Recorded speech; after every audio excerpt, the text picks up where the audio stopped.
Regina McMichael, who's come all the way from South Carolina. Regina is the president of the Learning Factory, Inc. Regina is also known as the Safety Training Ninja. She might explain that later. And she also is the founder of Peace, Love, and Safety.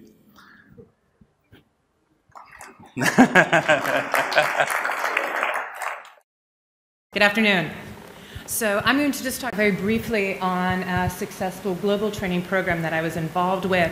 And I'm excited to say that the previous speakers and the questions that we're talking about actually kind of feed into this directly, so that works out quite beautifully. But to give you a case context of the idea that what we're presenting here today works everywhere in the world. And yes, there might be some minor adjustments to it, but it works throughout the world. And I say that because I delivered it throughout the world. So I was working with a nonprofit organization in over 80 countries. They operated in 80 countries with 6,000 employees. We did teach only in English, but that's in part because that was a requirement for anyone within their organization. So it was easy to utilize someone with that.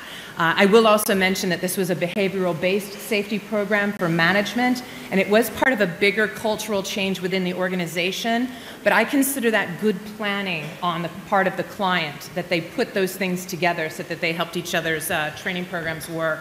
It's a very risk-diverse organization. The managers had been there for over 30 years. So the training had to be designed and delivered to overcome some of that historical, but we've always done it that way attitude. Does anybody experience that attitude when they're training? We've always done it this way, we're not going to change.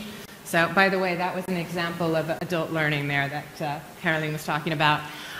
They were also reworking their entire safety program at the same time. So there was a huge load of change on all of the managers across the board as we went to push this, this major initiative.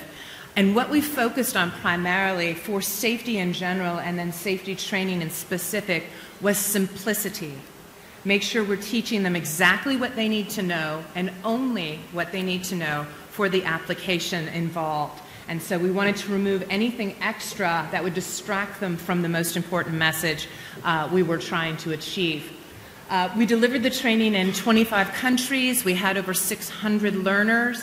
And we did actually teach the CEO. He sat tight for 8 hours. Came last class, took it to the very last class, but we got him in there. And the idea was not only did the CEO and everyone in the C-suite attend the training, but members of the board of directors also attended because they made a commitment. And when you talk about success in programs, it's got to come from that level. Now, what I really appreciated about this organization was they decided they weren't going to have the C-suite taught separately. They said, that's not what's going to work. That's not how we connect with our workforce. So they made sure that members of the C-suite, of the executive level and the senior vice presidents, actually went through training with some of the lowest levels of managers and medium and high levels. They also made sure that they invited people that were part of the solution to safety challenges, not just direct supervisors. So we had vice presidents of finance. We had people who did architectural design who realized that they were a part of the solution 25 years before the hazard was actually created.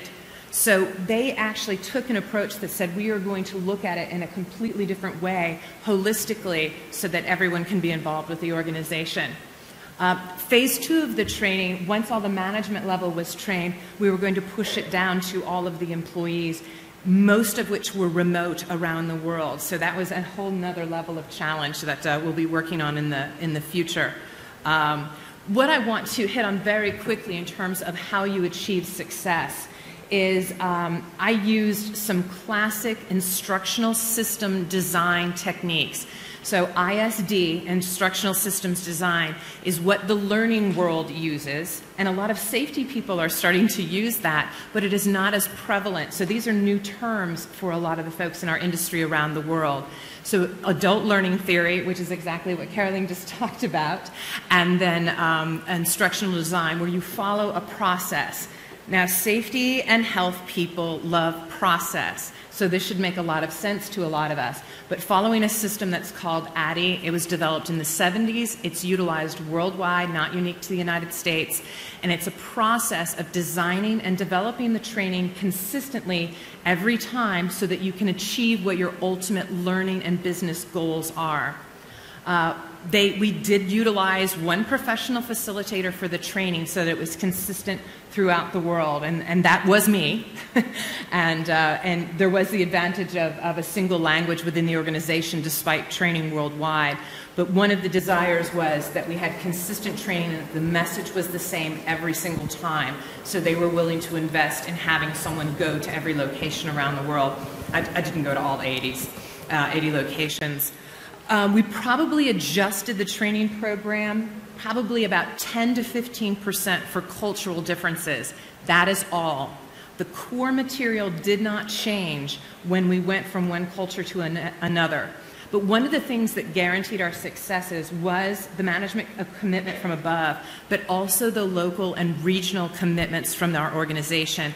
And that is, they made sure that everybody knew about the training, they got all the advanced information, they got excited about it, they wanted to be there, they got information in advance so that it wasn't a punishment. And as a result, people came in with open minds. And even in cultures where there isn't a lot of typical participation in training, where they're used to more lecture than activity, even in those locations around the world, specifically in Asia, we had amazing participation, and they were very excited to have the opportunity to learn with adult learning principles instead of having an 8-hour lecture about regulatory compliance, which is pretty unexciting for most folks. So we actually kind of twisted it and really took advantage of a lot of the things that we've already talked about. And what we saw was great participation. And I was a facilitator, not a trainer. And we utilized techniques where they told us what the answers were instead of me telling them how they should behave. And if someone tells you what they think things are and they come up with their own solutions, that's going to stick. And that training will make sense and it will be long lasting. But if I just lecture, unfortunately, like I'm doing right now, it makes it very difficult to stay in someone's mind. So the more the audience participates in the process, in the training, the more likely, oh, and I got a blank screen, the more likely they're going to get there. So if you are doing global training, identify cultural differences, but make sure that you have your core base and make sure you understand what the business is. And I apologize. I've never spoken less than 7 minutes in my life.